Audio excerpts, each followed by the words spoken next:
Okay. हमारे पास जो next हमने परमानेंट फर्स्ट प्रीमोलर को डिस्कस कर लिया था और उसके हर एक एस्पेक्ट्स को हमने बहुत डिटेल में देखा।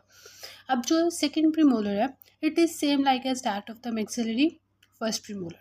कुछ डिफरेंसेस हैं वो हम साथ साथ डिस्कस कर लेंगे, बहुत ज़्यादा डिटेल में हम नहीं जाएंगे क्योंकि हमने जब फर्स्ट प्रीमोलर को डिस्कस कर लिया तो तकरीबन कैरेक्टरिस्टिक्स वही हैं। जो थोड़े बहुत डिफरेंसेस हैं वो मैं आपको साथ साथ बताती जाऊँगी। सबसे पहले इसकी जनरल कैरेक्टरिस्टिक्स की बात करते हैं। आर्च पोजीशन में it is a fifth from the mid line. ठीक है। कॉन्टेक्ट एरिया, अब इसके दो कॉन्टेक्ट, हर आपको पता है हमेशा हर टीथ के दो कॉन्टेक्ट होते हैं, एक मीजल और एक डिस्टल। एक्सेप्ट थर्ड मोलर, जो मोलर होता है उसमें आपका मीजल कॉन्टेक्ट होता है लेकिन डिस्टल कॉन्टेक्ट नहीं होता है। Distal contact in that case होगा कि अगर उसके हमारे पास कोई सुपरन्यूमरी टीथ प्रेजेंट है या इन सम अदर केसेस। अब मीजल कॉन्टेक्ट की बात करते हैं। हमारे पास जो मैक्सिलरी सेकंड प्रीमोलर है उसका जो मीजल कॉन्टेक्ट होगा वो हमेशा हमारे पास मैक्सिलरी फर्स्ट प्रीमोलर के साथ होगा। ठीक है। और जो उसका डिस्टल कॉन्टेक्ट होगा वो हमारे पास मैक्सिलरी फर्स्ट मोलर के साथ होगा।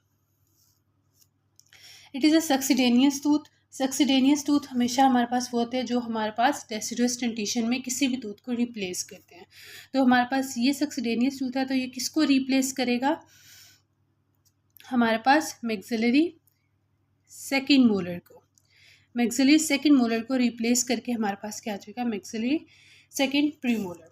ठीक है। अब हम इसकी यूनिवर्सल नंबरिंग की बात करते हैं। इसमें हमारे पास जो होता है मैक्सिलरी राइट सेकंड प्रीमोलर में हमारे पास अगर टीथ नंबर 4 होगा।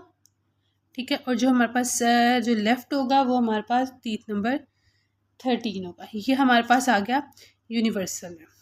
अगर हम इसके एफडीआई की बात करें, एफडीआई में ये हमारे पास 15 होगा सेकंड प्रीमोलर राइट वाला, और जो लेफ़्ट वाला होगा वो हमारे पास 25 होगा। और अगर हम इसी को पामल रोटेशन मेथड जो हमने यूनिवर्सल का नंबरिंग सिस्टम का पढ़ा था, उसमें अगर हम बात करें तो क्वाड्रेंट के साथ हम इसको ऐसे प्रेजेंट करेंगे। ये हमारे पास मैक्सिलरी राइट क्वाड्रेंट और ये 50th from the mid line, और ये हमारे पास मैक्सिलरी लेफ्ट क्वाड्रेंट और this is the 50th from the mid line. अब इसके जनरल फॉर्म एंड फंक्शन की बात करते हैं। ये हमारे पास है maxillary first premolar second premolar, sorry. ठीक है। This is a right one and this is a left one. ये कैसे डिफ्रेंशिएट करना है आगे हम पढ़ेंगे, और जब आप इसके कैरेक्टरिस्टिक्स को स्टडी करते हो तो उसमें आपको साथ साथ आहिस्ता आहिस्ता पता चलता रहता है। और ये हमने फर्स्ट प्रीमोलर को साथ रखा है कंपैरिजन करने के लिए कि इसमें और इसमें क्या डिफरेंस होता है हमारे पास। General form and function, occlusal outline ये देखें आपके पास, ये आपकी आ गई हेक्सागोनल। हेक्सागोनल शेप ऐसी होती है। ठीक है। ये यहाँ से आपकी सारी हेक्सागोनल बनती है। प्रॉक्सिमल आउटलाइन ट्रेपेजॉइडल होती है। आप इसको यहाँ से प्रॉक्सिमल सरफेस से देख लें, ये आपकी ट्रेपेजॉइडल शेप बन रही है। ठीक है। अगर आप इसको फेशियल से देखें लाइक दिस, जैसा हमने K9 में पढ़ा था उसी तरह हमारे पास यहाँ पे ये आपकी पेंटागोनल शेप बन रही है। अब इसमें हमारे पास क्या होता है, सेम सारी चीज़ें हैं। फर्स्ट प्रीमोलर वाली वो मैंने आपको पहले बता दी। ठीक है। अब इसमें डिफरेंसेस क्या आ जाते हैं? डायमेंशंस के। अब देखें ये आपके पास सेकंड है और ये आपके पास फर्स्ट है। दोनों की डायमेंशंस क्या है? ये लार्जर है और ये थोड़ा स्मॉलर डायमेंशंस में है। ठीक है। First premolar is larger than the second premolar. दूसरा क्या आ गया?